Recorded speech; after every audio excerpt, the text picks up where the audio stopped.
Assalamualaikum warahmatullahi wabarakatuh. Perkenalkan, nama saya Rizky Ananda Pratama dengan NPM 2317051038. Di sini saya dari kelas D.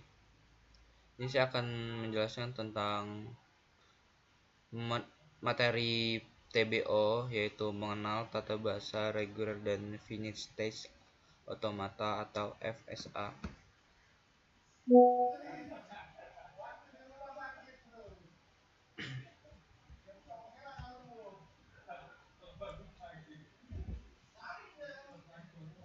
Pengantar tata bahasa reguler atau definisi. Tata bahasa reguler adalah jenis-jenis bahasa formal yang digunakan untuk mendefinisikan bahasa reguler.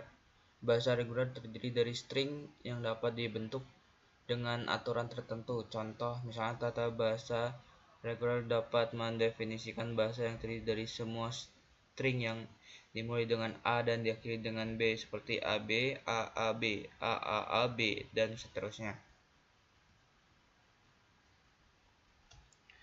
Definisi formal tata reguler. Yang pertama alfabet, yang kedua aturan.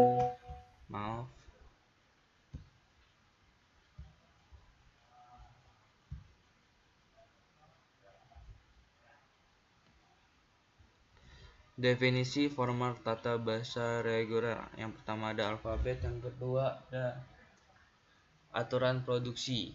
Yang alfabet itu adalah himpunan simbol yang digunakan untuk membentuk string. Yang kedua, aturan produksi itu aturan yang menentukan bagaimana simbol dapat digabungkan untuk membentuk string yang valid.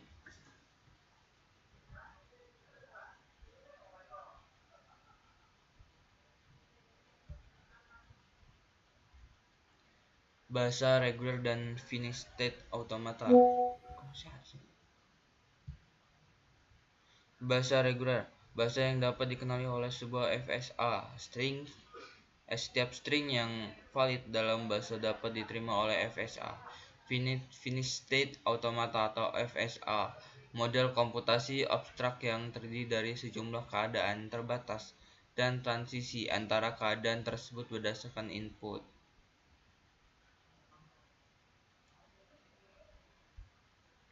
Ada membangun FSA dari tata bahasa reguler.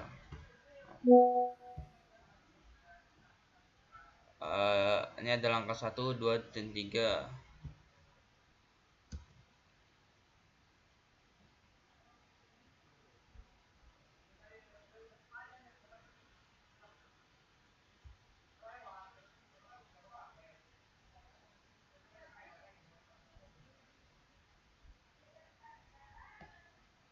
Langkah pertama itu membuat keadaan awal dan keadaan akhir. Yang kedua, buat keadaan baru untuk setiap simbol non terminal dan tata bahasa. Yang ketiga, tambahkan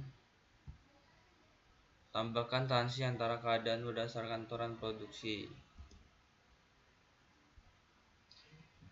Kesetaraan tata bahasa reguler dan FSA. Yang pertama itu ada ekuivalensi. Setiap bahasa reguler dapat dipresentasikan oleh sebuah FSA dan sebaliknya. Yang kedua ada konstruksi. FSA dapat dibangun dari bahasa-bahasa reguler dan bahasa-bahasa reguler dapat dibangun dari FSA. Terus penerima. FSA dapat menerima semua string yang valid dalam bahasa yang didefinisikan oleh tata bahasa reguler. Aplikasi tata bahasa reguler dan FSA. Yang pertama ada pengolahan teks, memvalidasi input pengguna, pencarian teks, dan pengganti teks. Yang kedua ada komplisasi, memeriksa sinteks kode, penganalisis program dan menghasilkan kode mesin. Yang ketiga ada pengembangan perangkat lunak atau memvalidasi input, mengolah keadaan, dan mensimulasikan proses. Ringkasan dan kesimpulan. Kita telah menjelajahi dasar-dasar tata bahasa reguler dan FSA, memahami definisi formalnya, dan melihat kesetaraan. Dengan pemahaman ini, kita dapat menerapkan dalam Berbagai bidang seperti pemrosesan teks, kompleksisasi, dan pengembangan perangkat lunak teruslah dan berkreasi dengan konsep-konsep ini. Baik, mungkin hanya ini yang bisa saya sampaikan. Jika ada tutur kata yang salah, saya mohon maaf. Saya akhiri. Wassalamualaikum warahmatullahi wabarakatuh.